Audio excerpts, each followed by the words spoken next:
Politics کی بات کریں تو یہ آج نیو نہیں ہے، بلکہ یہ پچھلے تقریباً 40 سال سے ہوتی آ رہی ہے۔ اب اس کی وجوہات کیا ہیں؟ اس کی بہت اہم وجوہات ہیں۔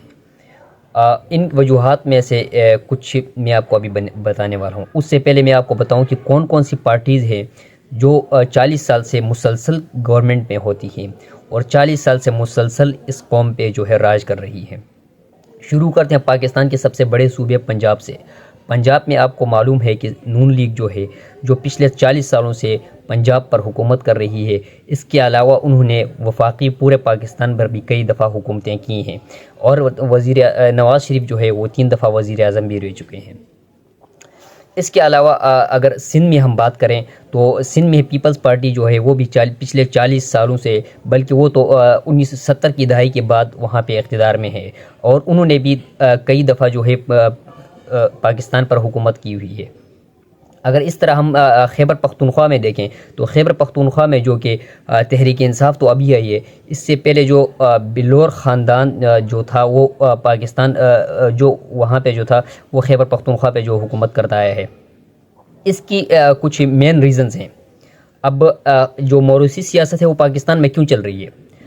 اس کی کچھ وجوہات پنجاب میں اگر ہم دیکھی جائے تو پنجاب میں جو پیر والا سسٹم ہے، جو جنوبی پنجاب میں بہت زیادہ رائج ہے، وہاں پہ پیر والا سسٹم چلتا ہے، اور جو پیر والا سسٹم اس طرح ہوتا ہے کہ ایک بندہ خاندان میں کھڑا ہوتا ہے، جب وہ ہٹ جاتا ہے تو اس کی جگہ اس کا بیٹا لے لیتا ہے، پھر جب وہ ہٹ جاتا ہے تو اس کی ہی خاندان میں سے ہی آگے ہی اس طرح چلتی جا رہی ہوتی ہے۔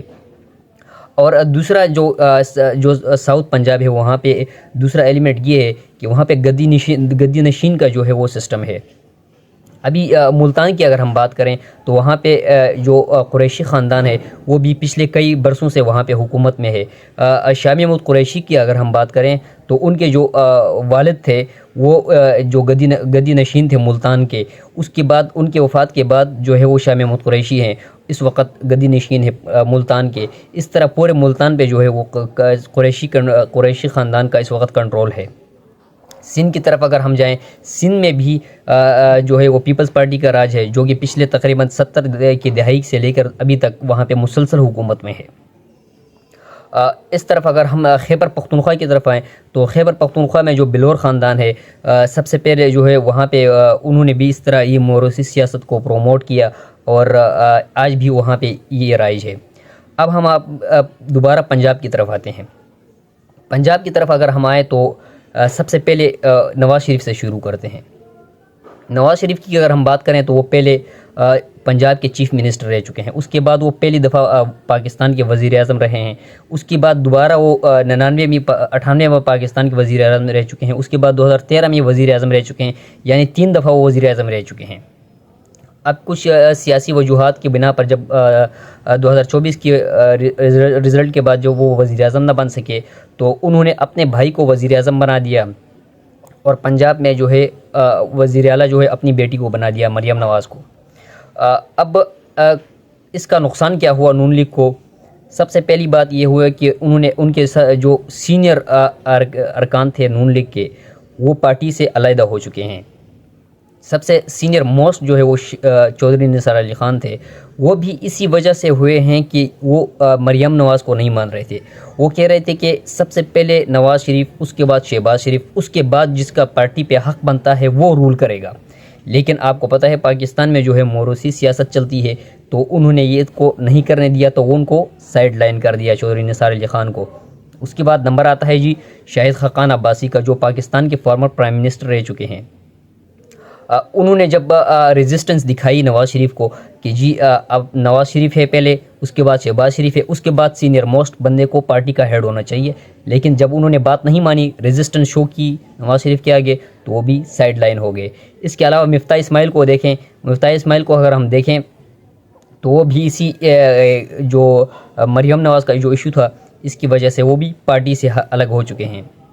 دوسری طرف اگر ہم سندھ کی بات کریں، پیپلز پارٹی کی بات کریں، تو پیپلز پارٹی میں ہم دیکھتے ہیں کہ ذوالفقار علی بھٹو سے جو ہے موروثی سیاست شروع ہوتی ہے، اور اس کے بعد جو ہے بے نظیر آ جاتی ہیں۔ بے نظیر جب ان کی وفات ہوتی ہے تو ان کے شوہر جو ہے زرداری صاحب جو ہے وہ صدر بن جاتے ہیں.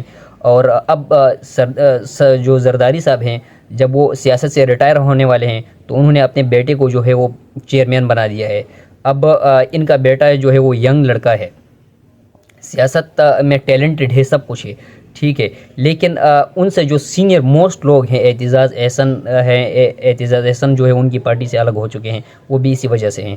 لیکن خورشید شاہ ہے, قمر زمان کائرہ ہے, اس طرح کے جو سینئر موسٹ لوگ ہیں وہ ان کی پارٹی میں موجود ہے, اور اس کے باوجود جو ہے وہ بلاول کو آگے کیا ہے. وجہ ایک ہے کہ وہ بے نظیر کا بیٹا ہے.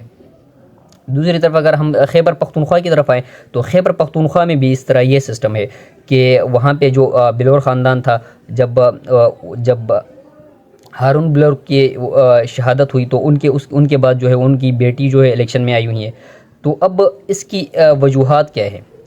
اب یہ تو وجوہات میں نے آپ کو بتا دی. اب میں آپ کو یہ بتا دوں کہ اس کی جو نقصانات ہوں گے وہ پاکستان کی جو سوسائٹی ہے اس کے اوپر, وہ مین نقصانات یہ ہیں کہ جب بار بار ایک لوگ آپ کے اوپر رول کریں گے, گورنمنٹ کریں گے, تو کبھی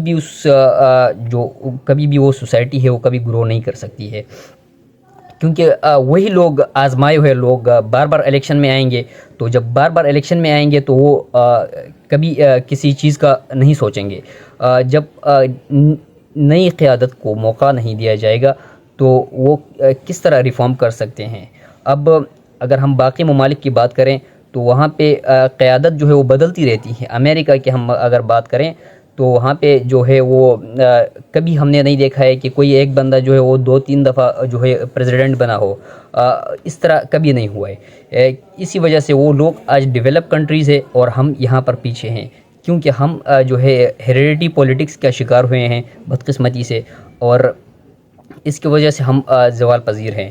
شکریہ بہت.